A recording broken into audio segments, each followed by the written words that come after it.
Micheltorena kids and parents. Some of you know us, many of you know us. I'm Lisa. This is my husband Richard, otherwise known as Mr. and Mrs. Ham. And this is our daughter Veronica, who is in 3rd grade at Micheltorena. So a lot of you have had us already for theater class. Some of you were looking forward to it, and we were looking forward to teaching you. So though we wish we could be with you personally, we're going to do 8 of these short videos, teach you some of the games that we play with our students, and then we're going to have a Zoom class at the end where anybody who wants to can join with us, and we will take turns showing some of the things that we've been working on. Okay, so, but as many of you know, the first thing we do is the Ham Club Pledge. Your finest actor stance. Let him hear you outside. I have never been afraid. I have never been afraid Of looking silly. of looking silly. For I'm Ham. For I am Ham. I go big. I go big. Or I go home. Or I go home. For I'm Ham. For I am Ham. When I'm not performing, When I'm not performing, I am watching and listening. I am watching and listening. For I'm Ham. For I am Ham. We are Ham. We are Ham. And that's that. All right, so for our first class, we usually talk a little bit about theater, live theater. Have you ever seen a play? Have you ever been in a play? What is the difference between watching a live performance with actors and watching a TV show or a movie? I want you to think about that. Veronica, what is one of the differences between watching a play and watching something on television? In a play, they don't have to edit it over and over. They usually just take the best parts in TV show and put them together. In a play, you just have to sell it. You just have to sell it, yes. So a play is going to be a little bit different every time you see it. Even if the words are the same, it's always going to be a little different depending on the mood of the actors. Something might go a little wrong, somebody might drop a glass, and you just have to react to that in real time in front of an audience. That's the thing. You are in a play, you're always connecting with an audience. So even though we're not able to be on a stage right now, you can do some little performances for the people that are in your family. And that is your audience. And we'll talk more about that later. But we are going to start off by doing a warm-up. So actors, like all artists, have tools, right? A musician may have his instrument or her voice, sheet music. An artist, a visual artist, might have paint or a sketchbook. Actors use 3 things. We use our bodies, our voices, and our imaginations. All right, so today, first thing we're going to do is warm up our bodies. So I am going to lead the warm-up from over here. Veronica is going to demonstrate the warm-up.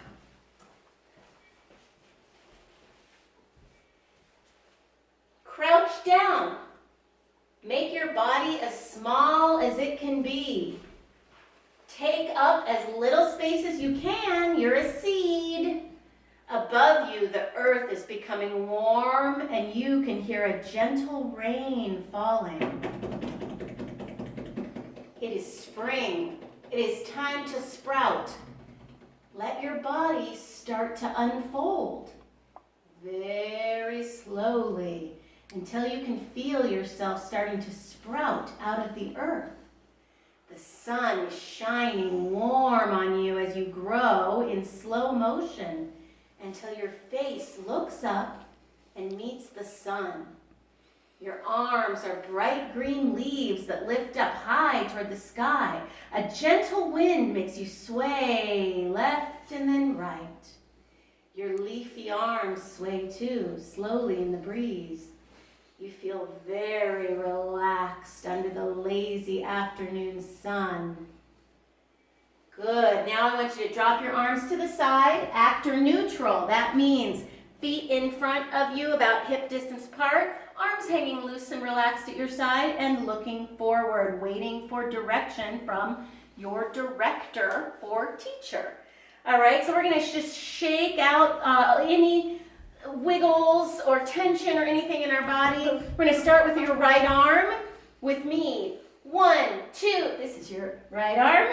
1, 2, 3, 4. 1, 2, 3, 4. Now your right leg. 1, 2, 3, 4. 1, 2, 3, 4. 1, 2, 3, 1, 2, 3, 1, 2, 3, 1, 2, 3, 1, 2, 1, 2, 1, 2, 1, 2, 1, 1, 1, 1, and shake it out. Make some noise. Good. All right, now that we are feeling relaxed and ready to play, Mr. Richard is going to lead us in a walk. During this walk, we don't use our voices. We use our imagination while we listen for direction. All right, one day you are walking to school, beautiful Southern California day. You know what it's like, the sun, a little bit of a breeze, very pleasant.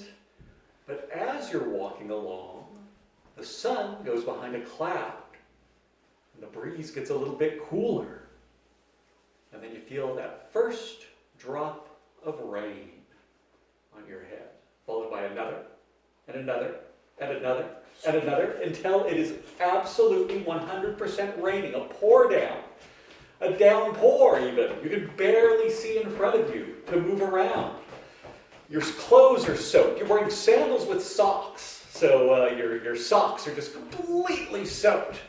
Then just when you think you can't stand it anymore, the rain turns to snow. The snow is just pouring down on you, piling up on the top of your head. Oh, you can catch it on your mouth. Yes, you can catch snowflakes on your tongue. And you suddenly realize that it's not just snow, it's cotton candy.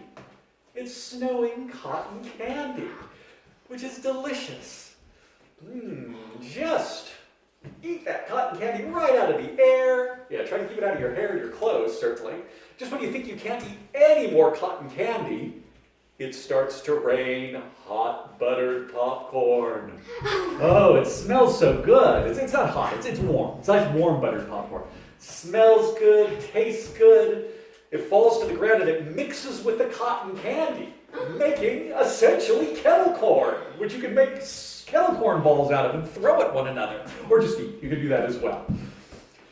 Then, when you've had your fill of kettle corn, the corn storm stops, the sun comes out again, starts drying your clothes, the steam rises from your clothes. You can hear your clothes kind of crackling and sizzling a little bit as the sun bakes off all that moisture and the steam rises.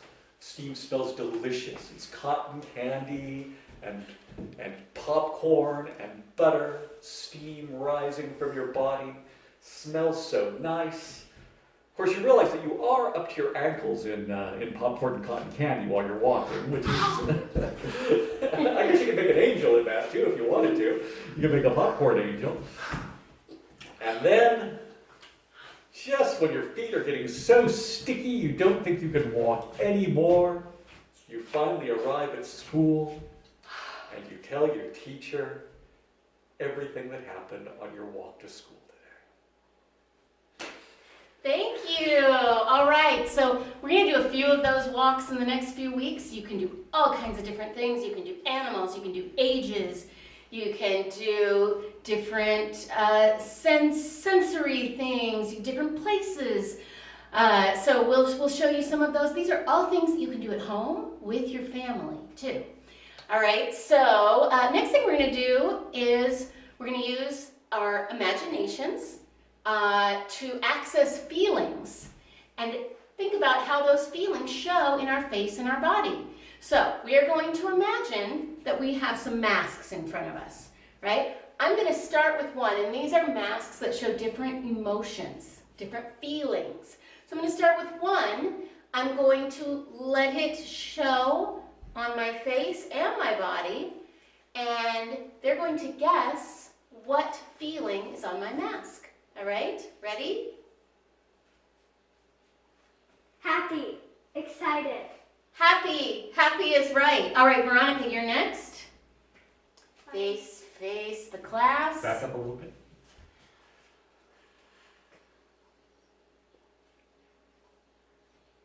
Angry. Good. See how that actually made her body get a little tighter and scrunched in?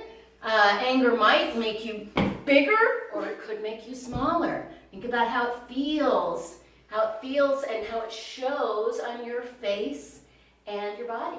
Richard, you're last. Sneaky. Sneaky.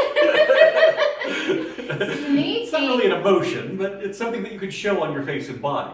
Absolutely. So when you are pretending, I know you all know how to pretend. That is all acting is, right? So an actor is someone in a live performance or in a class pretending something with some given circumstances, right? So you do the same thing when you play pretend. What do you like to pretend, Veronica? I usually play fairies or princess high school and sometimes superheroes or dragons. And so when you first start pretending, with either alone or with your friends, what are some of the things that you decide? So I'll just start it like, okay, I'll usually say what I look like first. What you look like? And then I'll say like, we'll decide where we are or where we're from or what's happening right now. Yeah, so those are all given circumstances that actors use to better get into the life of their character. All right, and so those are all things you use your imagination for based on things you have actually seen or felt or experienced. So actors pay a lot of attention to the world around them and to people around them. So we're going to talk a little bit more about that later. So next thing is there's a little game that I know everybody really loves. We do a quick version of that called Magic Rocks. So Veronica, will you go get me my hat? This is the hat of awesome magic. All right, so I am a very powerful but very nice witch. And I thought I'd be back. You guys could be. If we want to be seen on the floor, we need. Oh, okay. All right.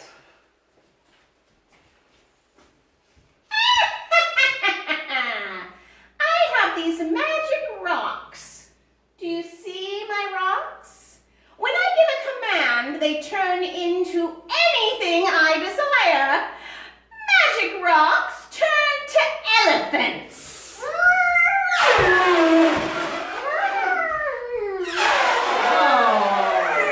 Very fierce elephants. Magic rocks turn to rocks. Magic rocks turn to ice skaters. Oh, such graceful little ice skaters. Oh, magic rocks turn to rocks.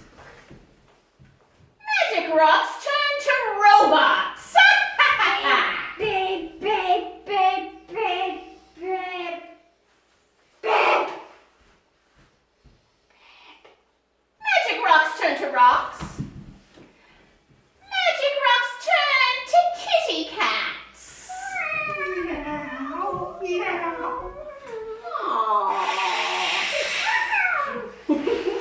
No fighting, kitties. Magic rocks turn to rocks. This will be the last one. Magic rocks turn to dinosaurs. Oh, I think I know what kind of dinosaur that is. Oh, this dinosaur is eating plants. Magic rocks turn back to rocks. I know you can do that at home. You can take turns being the witch, or you can be a wizard, or you can be whatever you like, who's in charge of the magic rocks. All right. We are going to end our class today with a big favorite, toy shop. Woo! So this is a very, very popular game with all of our students, and you can play it at home with your siblings or your parents. And as you will see, I think you know how this works, but this is the toy maker. All right, so we are toys in his toy shop. We are going to think inside our heads about what kind of toy we are. And then we are going to come to life when the toy maker leaves the room. Now, for our purposes right here, Richard's just going to leave the frame. But at home, I'm here. when you're at home, you can come in and out of a door or any kind of boundary that you can pick at home. But the important thing is that the toys are specific about what kind of toys they are. So when we come to life, what do we not do, Veronica? We don't do I'm not going to tell you guys what I am, but if you're a frog, you don't just go. You have to go like. Go big, yes, but even more importantly, continue to act like that toy come to life. So if I'm a ballerina and I come to life, I don't go, ah! Right? No, I don't do that. I might do a pirouette. That's not a pirouette. Yes, so do whatever your toy would actually do come to life. All right, so Veronica and I are the toys. It's been a lovely day at the toy shop. Now I think I'm going to go home and watch every season of My Little Pony, Friendship is Magic.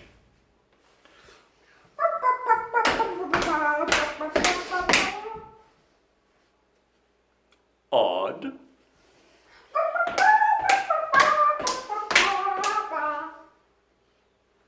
Did you see something move?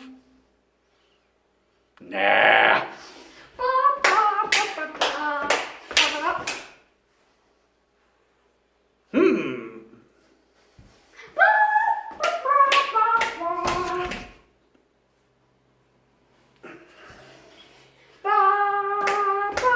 Aha!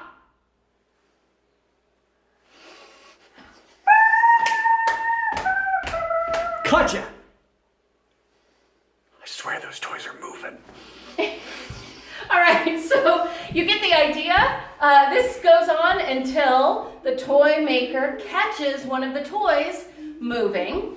And when he or she catches the toy moving, that person can be out depending on how many people you have playing, and you keep going until there's one toy left, or you could make that person become the toy maker and just take turns. All right, so I think that is a good start to our first class. I know you all know how to use your bodies, your voices, and your imagination. We want to encourage you to keep being silly, keep pretending, keep playing, and we're going to keep visiting you once a week with these videos to give you some new ideas. All right, shall we do our final pledge? All right, for the final pledge, let's do cold ham, which is ham but kind of small. Think Snape in the Harry Potter movies. So after me, I have never been afraid. I have never been afraid Of looking silly. of looking silly. For I am ham. For I am ham. I go big.